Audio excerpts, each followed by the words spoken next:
E aí, gente, era nem isso aqui. A gente vai começar hoje um curso diferente. Eu não vou descontinuar o curso sobre computação quântica e economia. Eu vou postar aulas mais posteriormente. Só que no momento a gente vai dar uma pausa e eu vou falar de outro tema, né? Pensei inicialmente em falar sobre filosofia. Então, falar sobre, primariamente, em sequência, os livros de Platão, em ordem cronológica, ou por temática. Alguns de Aristóteles também, seja política e outros, como Poética, que é pequena, mas eu gosto bastante, ou do Xenofonte, ou outros autores. Porém, eu vou fazer isso no futuro, então vai ter um curso sobre história da filosofia, talvez no canal, coisa do tipo. Só que primeiro eu tenho que dar um nesse tema que é teologia, né? Então, o foco desse curso é introduzir o tema de uma forma rápida e nos pontos principais, sem ficar enchendo muita linguiça e coisa do tipo. Simplesmente focar nos temas principais e mais ou menos isso. Eu não sei quantas aulas vai ter, talvez 50 ou algo do tipo, mas enfim. Atualmente, eu tenho um tema, tipo, falo sobre muitos temas no canal, né?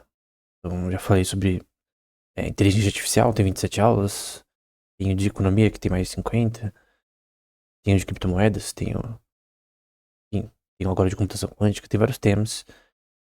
Eu já falei e também o Credenciais está com 28 livros atualmente, vai pro 29, né?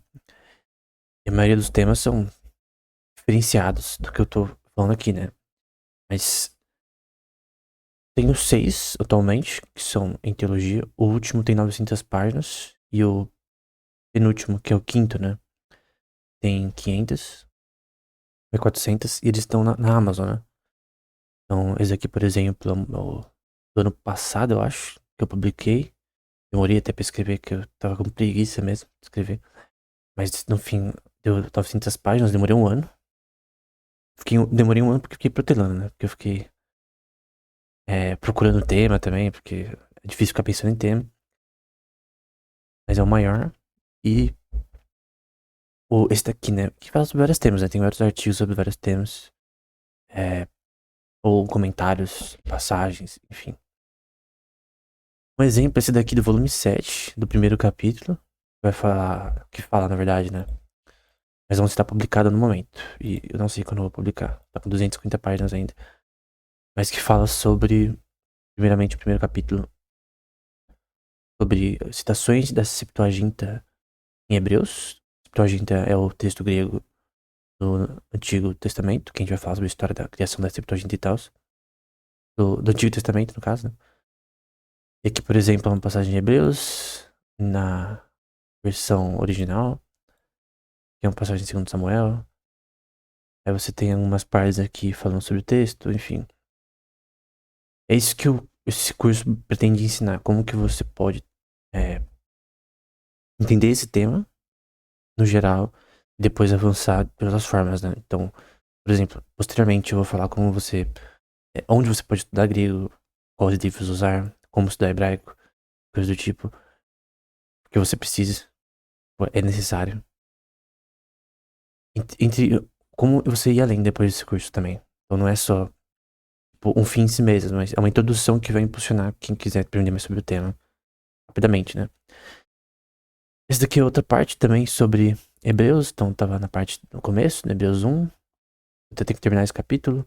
Aí vai falar, por exemplo, sobre o termo puros, que tem a ver com fogo, né? Ministros, liturgos, né? Parece com a palavra liturgia, né? Enfim, é parte desse comentário em. Um comentário, né? Um artigo que fala sobre citações da Septuaginta em Hebreus. De Hebreus na Septuaginta, né? Do autor, que provavelmente é Apolo, na minha opinião. Outro ponto que você precisa, né? Para esse curso, né? É uma Bíblia ARC e uma NAA. A NAA, ela é melhor no Antigo Testamento. Só que depende. As duas, elas têm suas. Elas são melhores em algumas partes. Isso é uma coisa importante, porque normalmente são vários tradutores que traduzem as partes do Antigo Testamento. E em hebraico e em aramaico, e no Novo Testamento na parte do grego. E, querendo ou não, essas duas traduções já consegue ter algo bom em português. Na minha opinião, são as melhores traduções. Algumas vezes a NA é superior à RC, algumas vezes a RC, na minha opinião, ela é não necessariamente superior, mas decente. A NA no geral é melhor, mas enfim. O que importa é você saber o original também. Porque em muitas passagens você vai cometer erros de ênfase por conta que você não leu o original. Então você tem que aprender no fim grego e hebraico, né? Pra quem deseja ler posteriormente, né? Quando terminar o curso, o que eu recomendo que você adquira, né? Uma Bíblia Extravagantes. Eu vou também falar posteriormente, aulas bem posteriores, sobre como estudar, quais cursos você pode fazer para estudar hebraico. A Septuaginta, eu uso com frequência, porque tem vários textos do Antigo Testamento que é importante tanto do ponto de vista de crítica textual quanto de análise do texto. Então, Septuaginta é uma tradução feita por judeus que é muito importante do ponto de vista linguístico. Então, tem vezes que ela vai ser extremamente necessária para se analisar o texto, não só o hebraico, né? Até a questão de tradução, porque às vezes a tradução da Septuaginta, ela envolve um conhecimento hebraico muito forte, né? Então ela representa uma tradução que pode ser útil em vários contextos, né? Embora tenha várias exceções e a gente vai falar disso posteriormente. A Vulgata é relevante não só pela tradução de Jerônimo ser muito interessante em alguns contextos, você vê outras perspectivas linguísticas, né? Você tem textos em latim nos pais da igreja, Agostinho, por exemplo, os pós-nicenos, vai ter Tertuliano, entre outros autores, e que o original tá em latim. E cara, se você quer evoluir em que é chamada de Historical Theology, da teologia histórica, tem que saber latim, cara. Então eu tô caminhando em latim já há um tempo. Eu já escrevi sobre a. Vou começando a escrever, né? Escrevi uma parte bem pequena sobre o Corpus Iuris Civilis, né? Que é na parte de direito. Que tem tanto a ver com direito em si, quanto teologia, por causa de implicações ali da composição desse texto, tem a ver com direito, né? Romano. Então é muito importante porque em vários contextos isso vai ser útil. Não interpretação bíblica em si, mas de autores que vão escrever em latim e que você vai ter que analisar o texto original também, pra você entender. Outro que eu recomendo muito. Eu, pessoalmente, só tenho a Hebraica Gartência, por exemplo. Eu uso essas versões aqui online. Hoje em dia você consegue ter acesso a diversos sites que eu vou mostrar posteriormente. Pra você usar a Septuaginta. Pra escrever, obviamente, você tem que usar a versão online porque é mais fácil. Pra você pegar o texto. Mas, no geral, eu recomendo muito o NA 28 para o Novo Testamento, que é o texto crítico. Eu vou falar posteriormente porque o texto crítico ele é superior a versões do texto majoritário bizantino e também do texto que é chamado de Receptus. E o Tyndale Greek New Testament, né, que é feito principalmente por dois autores muito, muito importantes nesse contexto e que tem umas linhas de raciocínio diferentes desse que o torna importante. Os dois têm online, então você pode ler online, mas é sempre bom ter a versão física, embora eu pessoalmente só use online. Então, dito isso, a linha de raciocínio aqui vai ser da Suma Teológica. Você pode falar, como assim? Por que a Suma Teológica de Tomás de Aquino, né? Porque ele é um texto que é feito realmente para ensinar esse tema de uma forma clara e sequencial. Eu creio que as perguntas que estão feitas sequencialmente são pertinentes e de forma progressiva, embora eu discorde em muitas partes. Mas eu também quero citar que tem mais de 7 mil, mais ou menos 7 mil páginas na versão que eu uso. É bastante coisa, você não precisa ler tudo. Mas você tem que saber que eu vou citar constantemente o Tomás de Aquino, né? Porque ele realmente é bom nas explicações que ele dá. O texto ensina. Aí você pode perguntar, esse curso, ele tem uma visão de teologia reformada, entre aspas. No geral, teologia reformada protestante, né? E eu recomendo muito ler esse artigo que eu vou deixar aqui na descrição do R6 Pro, que na minha opinião é o melhor teólogo moderno do século XXI e XX. Vou discordar. Também foi pastor, né? Já morreu. É um pastor de uma igreja nos Estados Unidos. É, pode conhecer muito bem a Ligonier Ministries, que é uma sociedade é, hum, bíblica bem importante, né? E ele vai falar sobre Tomás de Aquino, né? Sobre como Tomás de Aquino é um dos principais, se não o mais brilhante teólogo da história. E se é o R.C. Sproul diz isso, cara, é porque realmente ele acreditava nisso. Porque ele é um cara muito, assim... Ele não só é bom, do ponto de vista de ensino, mas é um acadêmico extremamente relevante, escreveu mais de 100 livros, coisas do tipo. Manjava muito filosofia.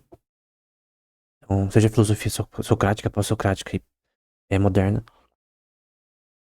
E os desenvolvimentos posteriores, né? Especialmente, eu acho que esse artigo mostra como até um reformado que também tem muita base por exemplo, Calvino tem muita base em Agostinho.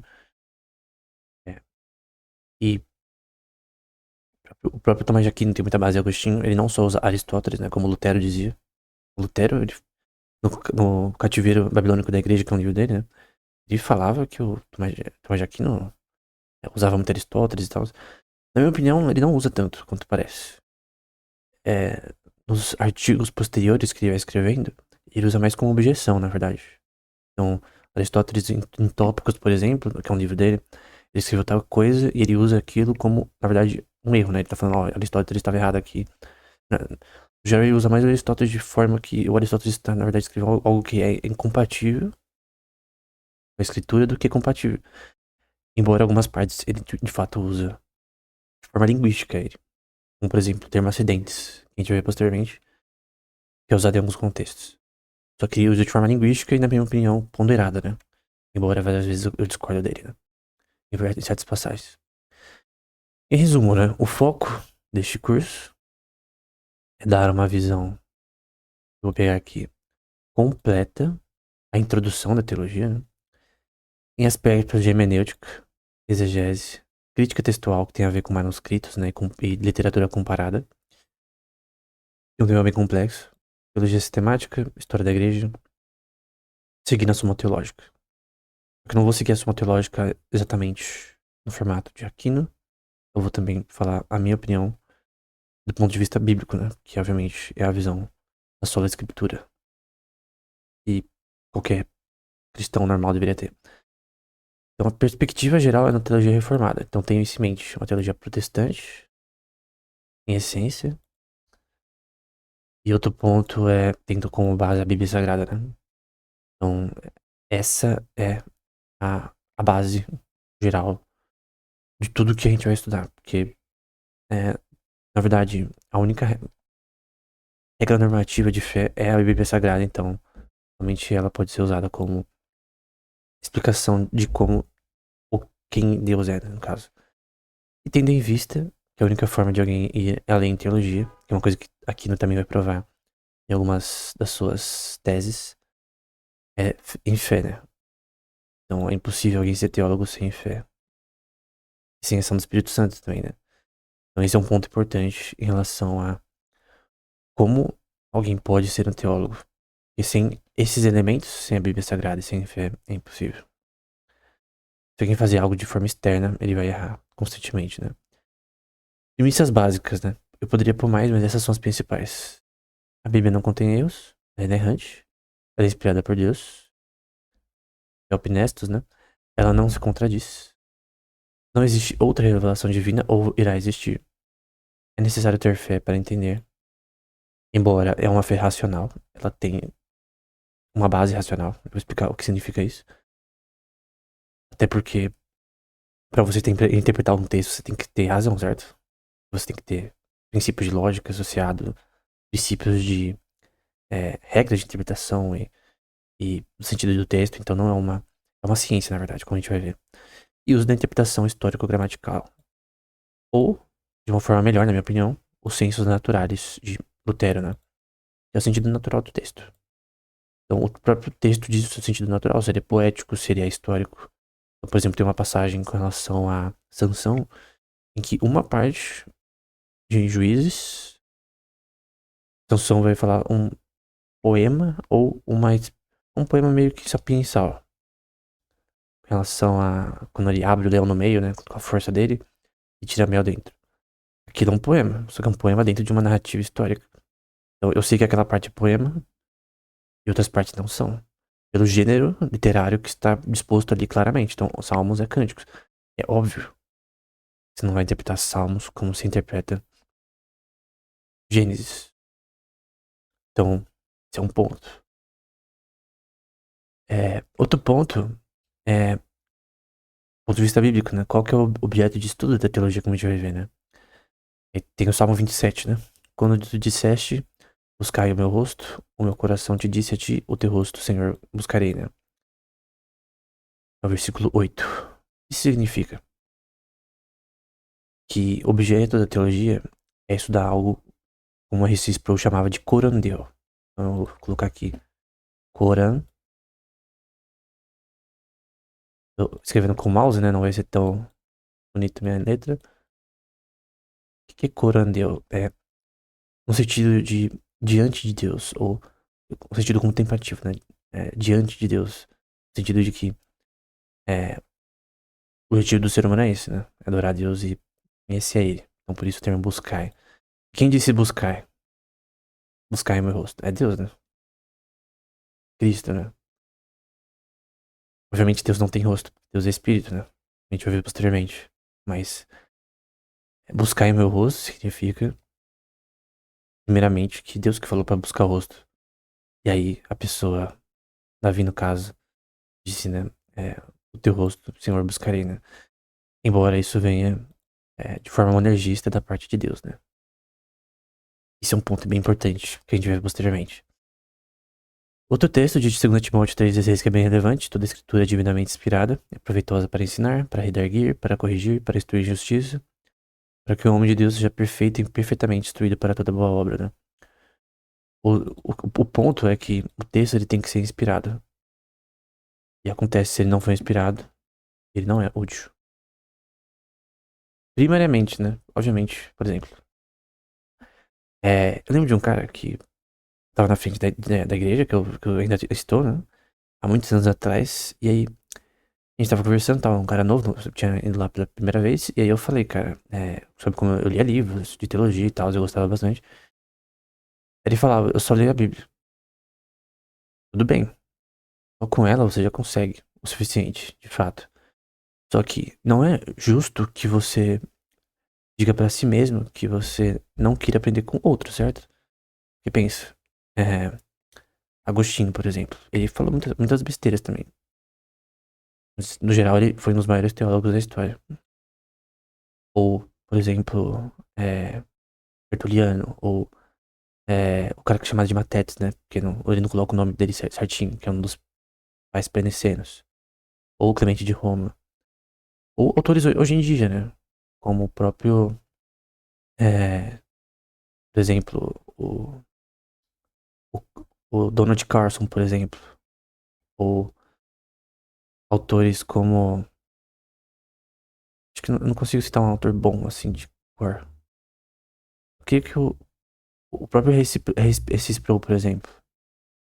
Então, ou livros no contexto puritano, né? Então, você vai ler caras como Spurgeon, que é chamado de último dos puritanos. Você vai ler caras, não só sermões, mas também livros, né? Do próprio. Cara, nome. Vai ficar mais fácil. Eu coloquei aqui o nome dos caras que eu tava tentando lembrar. Caras como Richard Baxter, como Thomas Adams. Eu vou citar só os que eu conheço, né? Richard Sibbes, Joe Owen, que é realmente bom. O Miles Watson, né? Que escreveu um bom livro sobre como ler a Bíblia. Thomas Merton. Enfim, Matthew Henry, que escreveu um comentário que bastante gente lê de várias denominações. Enfim, tem tantos autores. Jonathan Edwards, que era o nome que eu tava em mente também. Joseph Alleine, Thomas Boston. John Bunyan, que escreveu O Peregrino. E Cara, tem poemas do John Bunyan, que são extremamente interessantes, poemas cristãos, né? Que é muito bem feito, cara. Tipo, tem um que chama, acho que Duas Cidades. É tão bom que, tipo, outro nível, né? E tanto pregações como livros desses caras são extremamente bons. E são pessoas que eram cristãs também. Tinham o Espírito Santo, que tinham fé. Como você poderia dizer que você não poderia aprender mais com eles, sendo que eles são iguais a você, né? Também é, eram cristãos, tinham fé, uma fé verdadeira e genuína, e produziram frutos que eram livros de alta qualidade, pregações, né?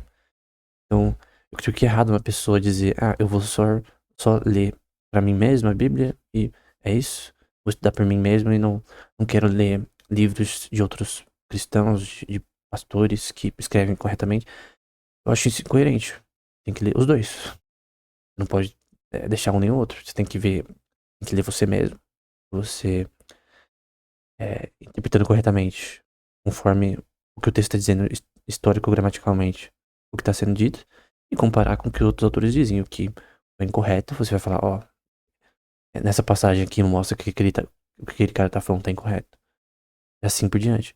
Mas é bem importante você ler o que os outros escreveram. Então, sabendo que, primeiramente, isto, que nenhuma profecia da Escritura é de particular interpretação. Esse é um ponto importante. Ou seja, alguém não pode dizer, eu tenho uma interpretação diferente da sua somente. Mas as duas estão corretas. Isso é uma contradição. Claro que tem textos que são difíceis, mas no geral a Bíblia é clara. Uma coisa que Lutero fala, por exemplo. Calvino também fala sobre essa coisa da clareza das escrituras, né? Então não tem como você colocar interpretações diferentes. É verdade que tem significâncias diferentes, né? Um texto ele pode ser aplicado para vários contextos. Então, tem passagens que você vai ver uma pessoa pregar nessa passagem com diversas perspectivas. O significado é sempre o mesmo, mas as aplicações são diferentes, que é a significância. O que esse texto significa para nós, né? Nossas vidas, né? Isso a gente vai ver isso, mas a Bíblia tem uma interpretação que é a, a da intenção do autor. E a gente vai ver isso daí posteriormente. Então, alguns pontos dessa passagem, né? É que ela não veio da vontade dos homens, né? Então não veio da vontade. Gar telemate tem a ver com vontade dos homens, né? Antropos tem a ver com homem em grego. Então não vem da vontade telemate dos homens, mas na verdade, veio do os homens santos falaram inspirados pelo Espírito. Então, os homens de Deus, eles falaram, elelassem, quer dizer, elalessam, tem a ver com falar. Impelidos, né? Impelidos é um termo melhor, talvez. Eles foram movidos, né? Esse é um termo que talvez seja melhor. Que é essa parte do feromenoi. Impelidos pelo Espírito Santo, né? Então eles não foram lá e escreveram o que eles pensavam. Essa é a condição primordial, básica, é, do texto de ser inspirado. Ele tem que ser considerado Bíblia, né? Tem que ter sido inspirado por Deus. O cânon judaico é bem simples de resolver o que a gente vê atualmente. Tira totalmente os deuterocanônicos que a Igreja Católica adicionou, que não tem nada a ver com o cânon original judaico. E no Novo Testamento também a gente tem um cânon bem estabelecido, em que não tem como alguém dissociar os 27 livros, parte epístola e coisa do tipo que tem no Novo Testamento, né? Então, o cânon foi fechado é os livros do Antigo Testamento na versão judaica e do Novo Testamento na versão os 27, que é o cânon tradicional. A gente vai ver sobre a história do cânon posteriormente, mas o ponto é que somente os livros que estão numa Bíblia normal, protestante, são os corretos. E você pode aferir isso nem por evidência externa histórica apenas, mas por evidência interna. Tem um cara chamado Michael Kruger, Ele fez tanto livro quanto curso no tema, falando sobre essa questão, sobre a evidência interna bíblica, em que se você pegar os livros deuterocanônicos, você vê contradições óbvias com os livros tradicionais.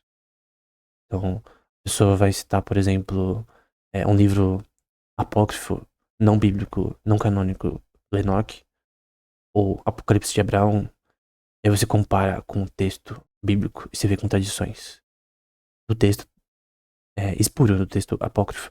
E por isso eles não são considerados canônicos, não são considerados inspirados. Né?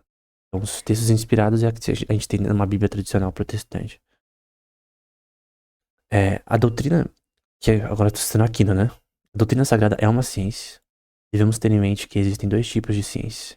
Algumas que procedem de um princípio conhecido pela luz natural da inteligência, como aritmética, geometria e semelhantes. Então, existe uma ciência que ela é derivada de forma completa, entre aspas, apenas pela razão humana. Então, você vai estudar, por exemplo, aritmética. Você vai estudar sobre geometria. Você vai estudar sobre física. Você vai estudar sobre química. Então, como que você faz isso? Você faz um curso nesse tema, uma graduação, pós, enfim, lê livros. Você vai aprender de alguma forma, seja lendo livros ou sendo ensinado.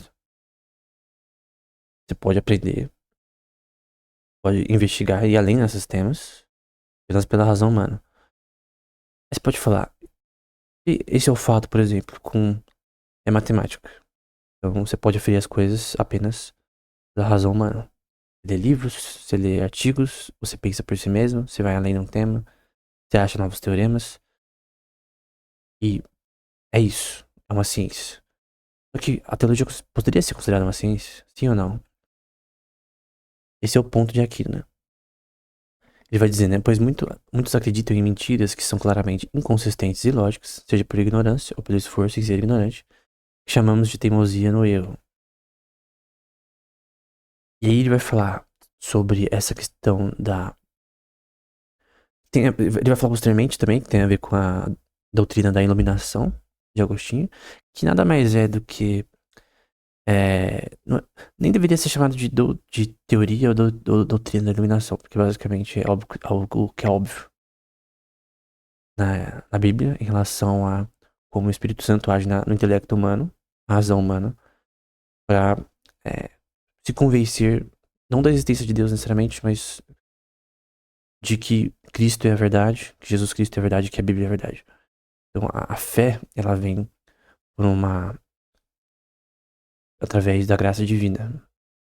E essa graça divina, através do Espírito Santo, move o ser humano, ilumina a mente do ser humano no sentido agostiniano, para entender o Evangelho e para aceitar o Evangelho.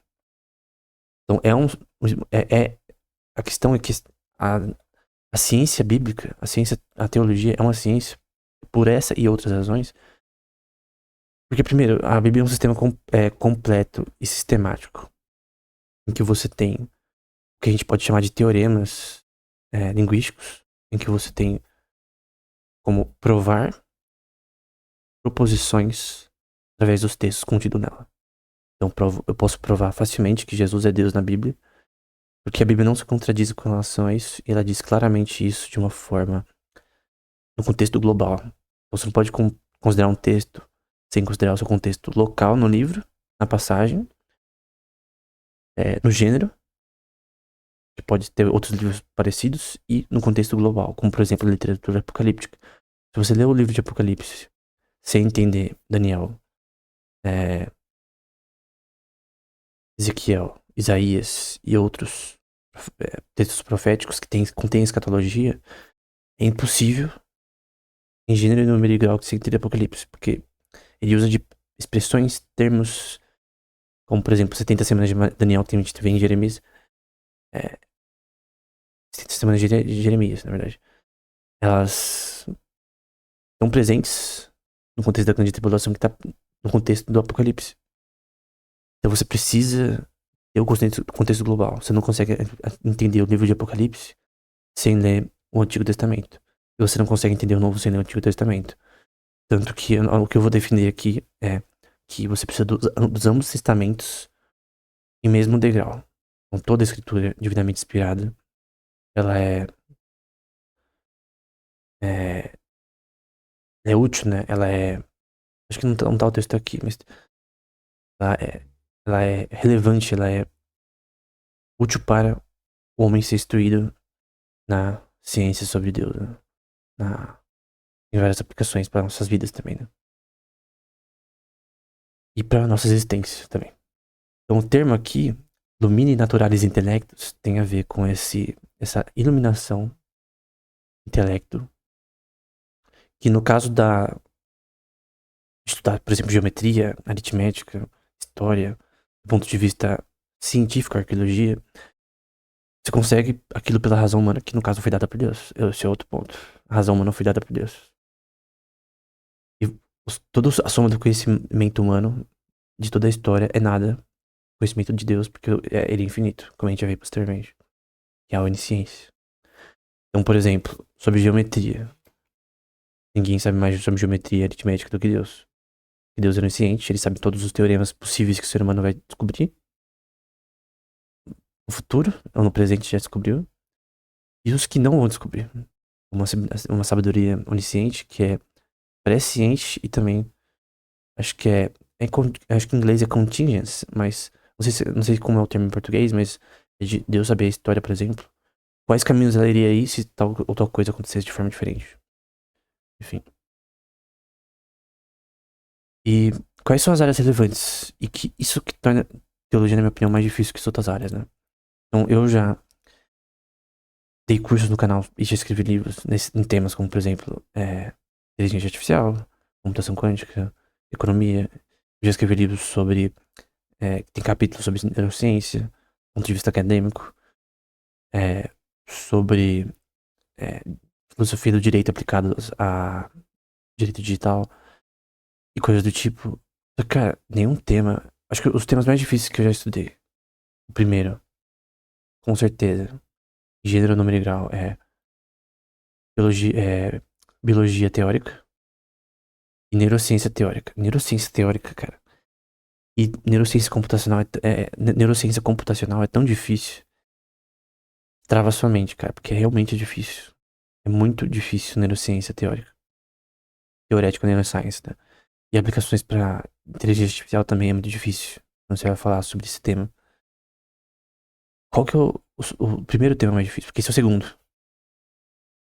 Cara, com certeza é teologia, cara. Porque teologia você tem que aprender muitas coisas. Primeiro, a parte mais difícil, na minha opinião. Aprender grego, hebraico e latim. Que você tem que aprender. Mesmo se você for protestante, é importante latim pra você estudar teologia histórica. E ler a Vulgata, porque ela é importante, sim. Tipo, alguém que diz que a Vulgata não é importante, do ponto de vista linguístico, eu creio que nunca leu a Vulgata, porque tem várias passagens que são úteis do ponto de vista linguístico para análise. Assim como a Septuaginta. Então, a Septuaginta é importante, sim, como tradução para. Assim como a gente examina outras traduções, por exemplo, eu gosto muito da tradução ESV em inglês. Eu gosto do português também, mas eu creio que a ESV ela é muito boa em alguns contextos. A tradução ela vai me dar uma visão interpretativa melhor, às vezes, do texto original.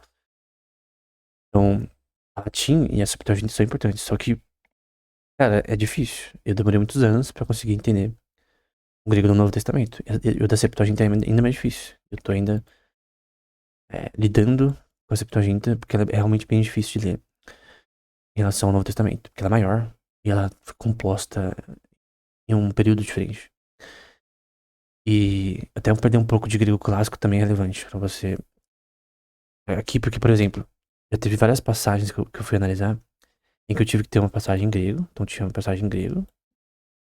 A passagem estava em grego, eu sou GR. Só que a conexão do grego koiné, do grego bíblico, do Novo Testamento, né?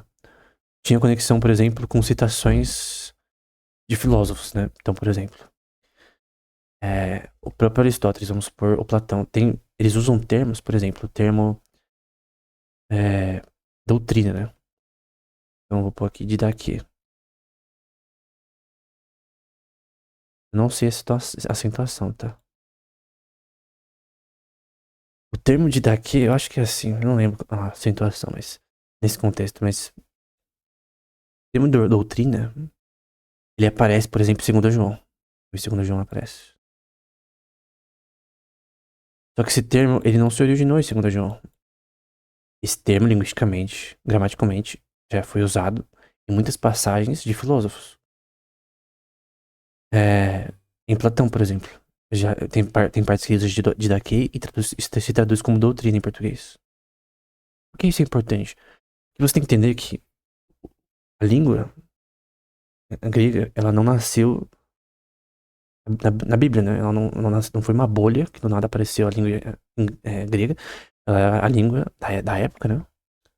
O Novo Testamento foi o grego koiné, foi o grego da época. Mas eu creio que tem várias aplicações de você entender passagens do grego clássico. E eu vou ensinar uma ferramenta chamada Perseus para você encontrar comparações. Por exemplo, quem usou didaquê? Quais autores do grego clássico usaram esse termo e como é traduzido? E aí você também tem que usar léxicos, você tem que usar dicionários que trazem os dois. Porque, por exemplo, a tradução do termo didaquê, para um tradutor do texto bíblico, ele tem que entender também que esse termo já foi usado anteriormente e com linguística comparada você tem que analisar como esse texto foi usado anteriormente para você ver nesse contexto qual que é a tradução. Então, um tradutor ele tem que saber, ao menos procurar referências clássicas a certos termos, porque isso vai ser importante do ponto de vista linguístico. O que isso significa?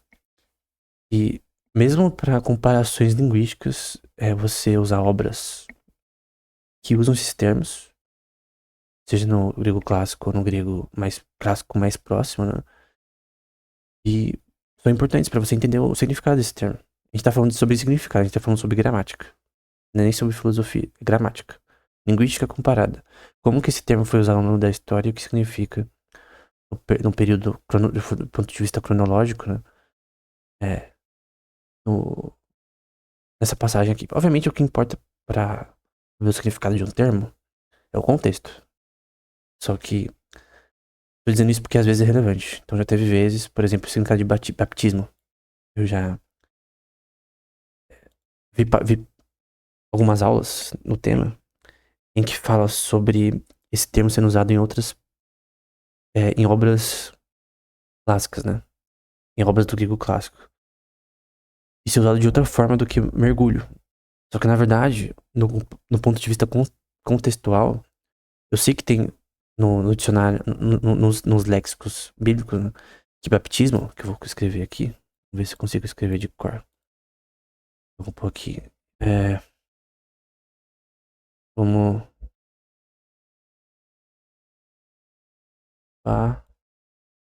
Finge que eu escrevi o beta correto, né? Baptismo.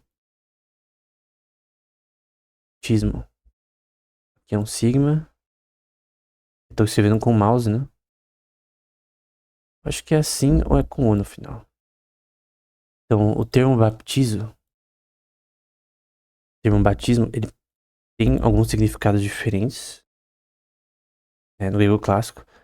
Ele tem aplicações diferentes, só que no contexto bíblico tem que ser mergulho por razões de passagens que se referem a, a mergulho em si. A você entrar no rio e você ter uma noção que o termo mergulho é pertinente como uma imersão no, em relação ao Novo Testamento. Eu sei que tem pessoas que têm opiniões diferentes, tudo bem, mas as aplicações do termo batismo dependem do contexto. E a gente vai ver isso daí sobre questões sobre chamado de heresias gramaticais, de um paper do Donald A. Carson, né? Outro tema que você precisa, hermenêutica, interpretação de texto, né? Hermenêutica tem a ver com isso. Você tem que estudar do ponto de vista de Historical Theology, filosofia. Então, por exemplo, eu não posso ler Tomás de Aquino sem entender que, cara, ele usa bastante o livro Metafísica de Aristóteles, livro Física, Categorias e outros, ele cita bastante. Então eu tenho que entender, por exemplo, que Agostinho usou certos textos de Platão para suas ideias. Não que isso está certo. Pelo contrário, eu creio que a filosofia ela é importante do ponto de vista linguístico e do ponto de vista histórico. Em que, por exemplo, tem passagens em Atos que você tem que saber sobre filosofia. Em Atos 17, que Paulo cita Epimênides, por exemplo. Ele cita também outra passagem de Epimênides. Que é o paradoxo de Epimênides, né? Por exemplo, mas em Atos 17 ele cita filósofos, poemas de filósofos para pegar para um público ateniense, né? Então, tem que saber o básico de filosofia e ler uma questão de justamente de histórico-teologia, né? Porque você vai ter várias aplicações nessa questão. Até, por exemplo, de pais da igreja que falam contra o uso da filosofia e teologia. Então, tem aqueles que falam a favor, tem aqueles que falam que é extremamente importante, de estilo Filo, né? Que era um judeu, né? Filo era tipo, cara, tem que usar Platão, senão não dá certo. Mas, na minha opinião, isso tá totalmente errado. Então, eu creio que não é útil para interpretação bíblica, mas ela é útil para estudo da histórico-teológica. Crítica textual, que a gente vê posteriormente com análise de manuscritos. E a gente vê também coisas relacionadas à filosofia do direito, cara. Talvez você discorde inicialmente, mas pode ter certeza, cara, quando você lê a lei de Moisés, Levítico, por exemplo, cara, aquilo é basicamente filosofia do direito em vários aspectos, né? Teorias de direito. O que é direito? O que é. Como que você estrutura uma sociedade do ponto de vista de direito? Como você pode ver a filosofia do direito ou os ensinos sobre direito do ponto de vista do Pentateuco, por exemplo, que são os 5 primeiros livros da Bíblia, que originalmente eram um só, né? Então, esse ponto também é importante. Porque você vai ver aspectos disso constantemente, tanto na Bíblia quanto em textos judaicos, né? Na minha opinião, também são importantes. Para você ter panoramas linguísticos e históricos do texto, né? Você lê o Tosefta, Gemara, Talmud, é relevante. Pode ter certeza, é relevante. Usar, por exemplo, comentários rabínicos do Antigo Testamento é extremamente relevante. Eu vou usar vou mostrar como fazer isso usando o Cefaria. Porque você consegue ver questões linguísticas que são importantes para a interpretação. Então, aqui de novo, né? A doutrina sagrada não trata de Deus e das criaturas igualmente, mas de Deus primariamente. Das criaturas apenas em medida em que são referíveis a Deus como seu princípio ou fim. Portanto, a unidade dessa ciência não é prejudicada, né? Então, quando você vai estudar física, você está estudando sobre a criação de Deus. Estudando sobre astronomia, tá? Estudando, observando de forma lógica, de forma no método científico, como funciona, por exemplo, mecânica celestial. Então, você lê o livro de Poincaré, por exemplo, mecânica celestial. Está estudando sobre como um sistema criado por Deus funciona. Se admitindo ou não que Deus fez, é isso que você está fazendo. Só que o objetivo da teologia é da Deus em si. Esse é o objeto de estudo da teologia. Porém, quem pode dizer, mas é uma ciência especulativa, como Aristóteles dizia. Você estudar sobre algo divino. Eu discordo. E Aquino também discorda, porque, na verdade, você tendo um texto que é sistemático, perfeito, e que não contém contradições com a Bíblia, e que tem como objeto falar sobre Deus, principalmente sobre Cristo, ensinar a pessoa como viver como Cristo, esse é o objetivo do ser humano, né? Viver a sua vida imitando a Cristo, né? Que isso, na verdade, é uma ciência, porque pode ser analisada, estudada de forma crítica, de forma literária, de forma gramatical, histórica, ao ponto de você conseguir verdades absolutas nesse texto, que não se contradizem, né? Que é um ponto essencial dessa ciência, né? Qual que é o fim da teologia, então? Das ciências práticas, aqui não vai se dizer, aquelas que se destinam a um propósito mais amplo e mais nobre, assim como a ciência política é mais nobre que a ciência militar. Isso aqui é uma opinião também de Descartes, René Descartes. Aquele cara do Cogito Ergo Sum, né? Pense logo existe um livro Discurso do Método, né? Em que ele diz, acho que no capítulo 5 não sei exatamente qual capítulo, mas ele fala sobre como é, ele faz um discurso sobre uma interpretação não, mas uma prova ontológica da existência de Deus, e que ele fala como Deus como um ser perfeito em relação à sua criação imperfeita, né? Eterna, imutável, e também na questão de associada a o que isso implica também, né? Mas aqui vai ser dito, mas o propósito dessa ciência, na medida que é prática, é a bem-aventurança eterna. Você viver como Cristo, né?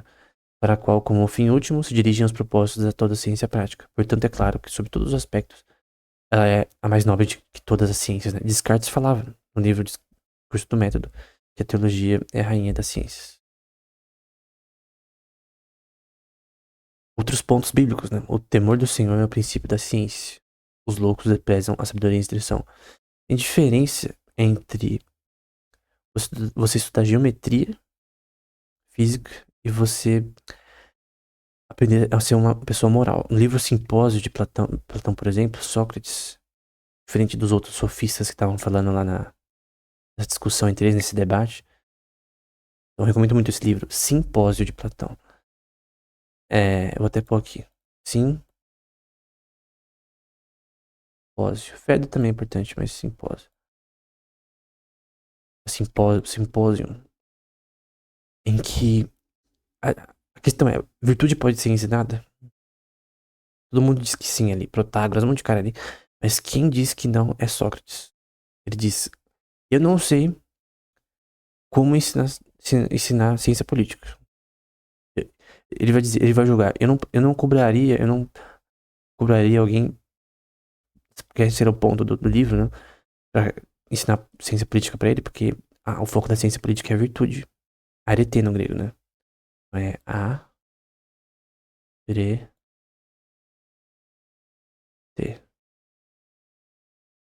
Na verdade aqui é um E.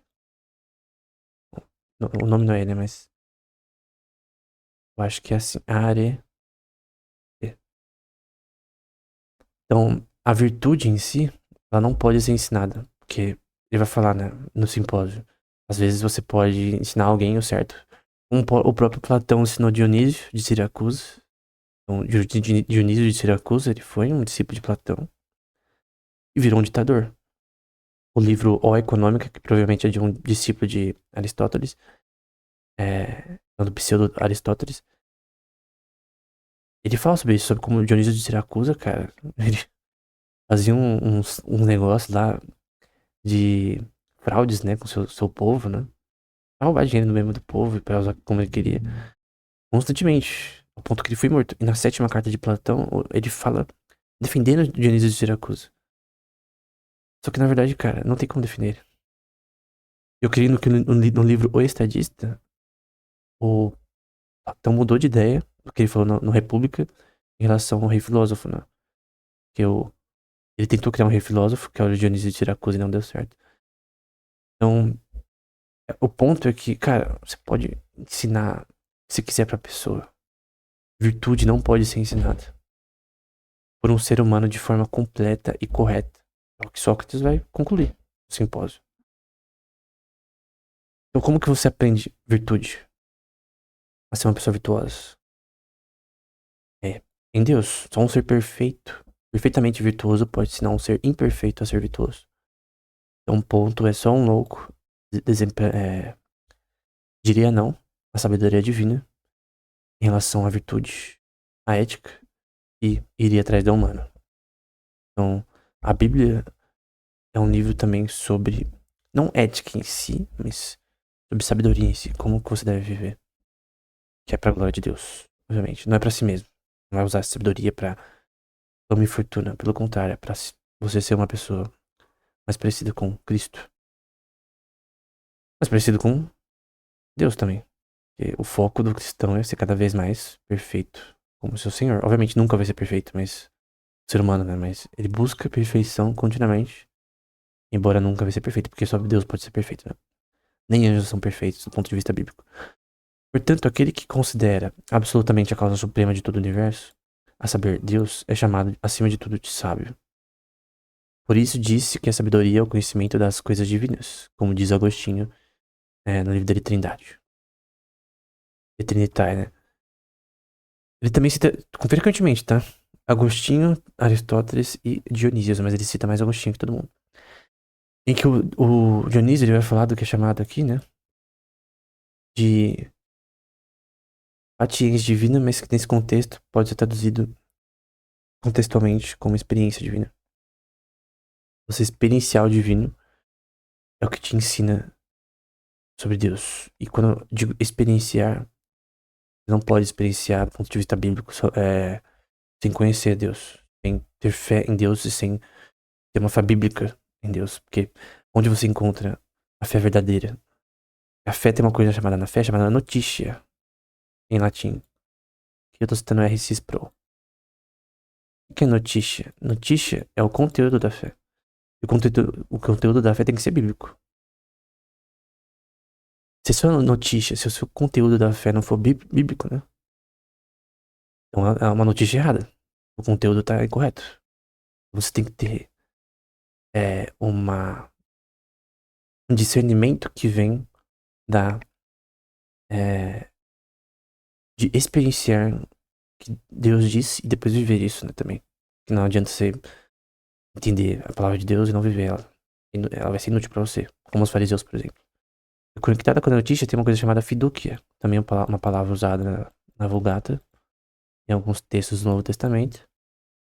Do Antigo também, eu já vi sendo usado, mas é menos. Tem outras palavras pra confiança, né? Mas a notícia é a confiança no que você aprendeu. Você tem a notícia, o conhecimento em si, e a fiducia, que são propriedades da fé. Também tem o ascensio, que eu não vou falar agora. Mas o ponto é que você tem que ter um conteúdo da fé correto, bíblico. Tem que ser de acordo com o que está escrito na Bíblia, não extra-bíblico. Não só da escritura. E uma confiança que vem de Deus, né? Da graça. No que você aprendeu. Se você não acreditar, por exemplo, que Deus fez o mundo, o universo, como diz Gênesis, então você não tem fé. Um texto para citar isso. Visto como o seu divino poder nos deu tudo o que diz respeito à vida e à piedade, pelo conhecimento daquele que nos chamou, a sua glória e virtude, pelas quais ele nos tem dado grandiosíssimas e preciosas promessas, para que fiqueis participantes, e agora é o termo que eu quero trazer, participantes da natureza divina. Esse é um termo muito importante.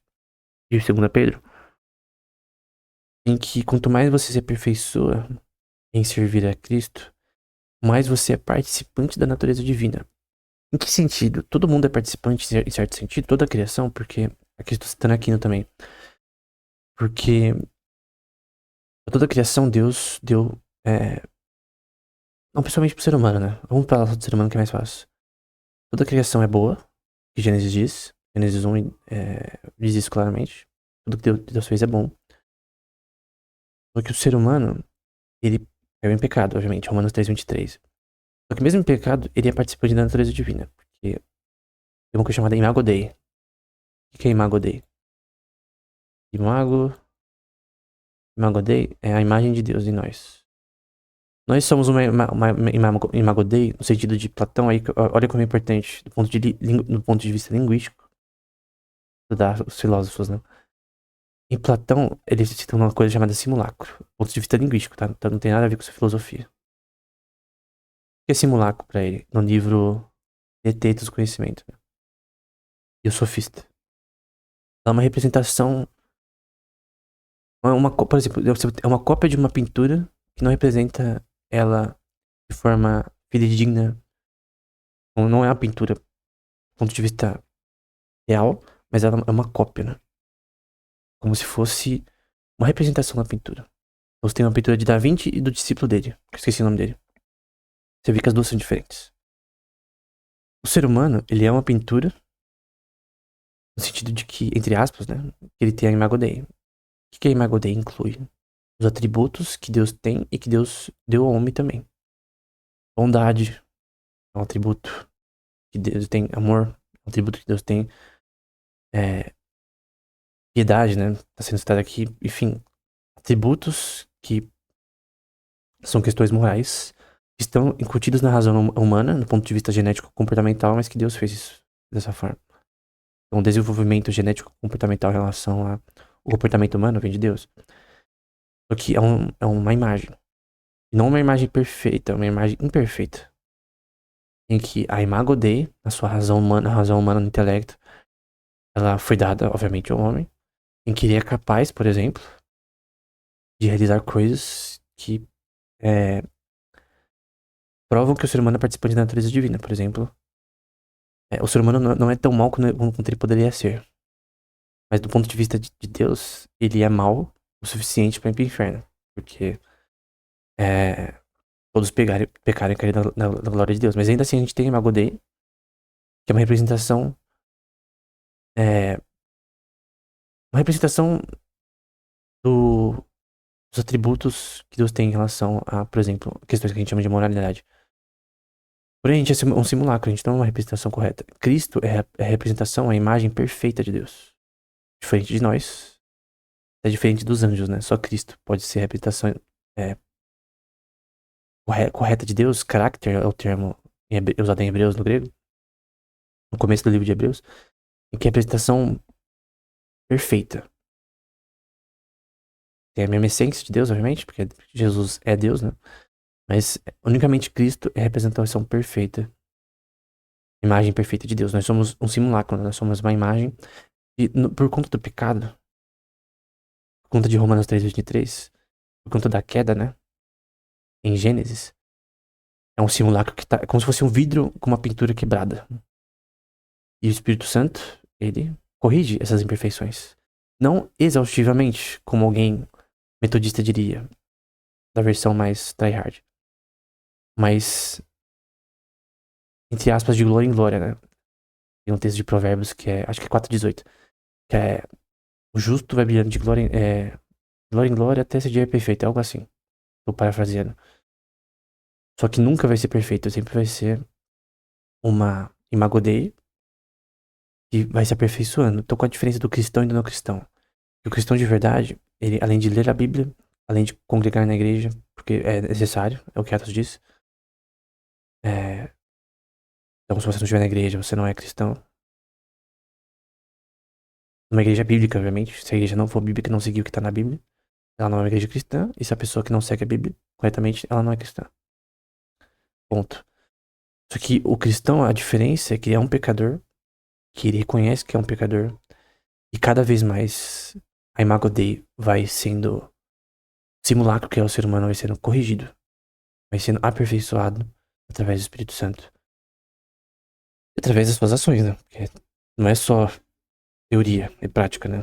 Enfim. Aqui não diz, né? Em relação à teologia, né? É relacionado ao discurso de Deus, o sermo de Deus.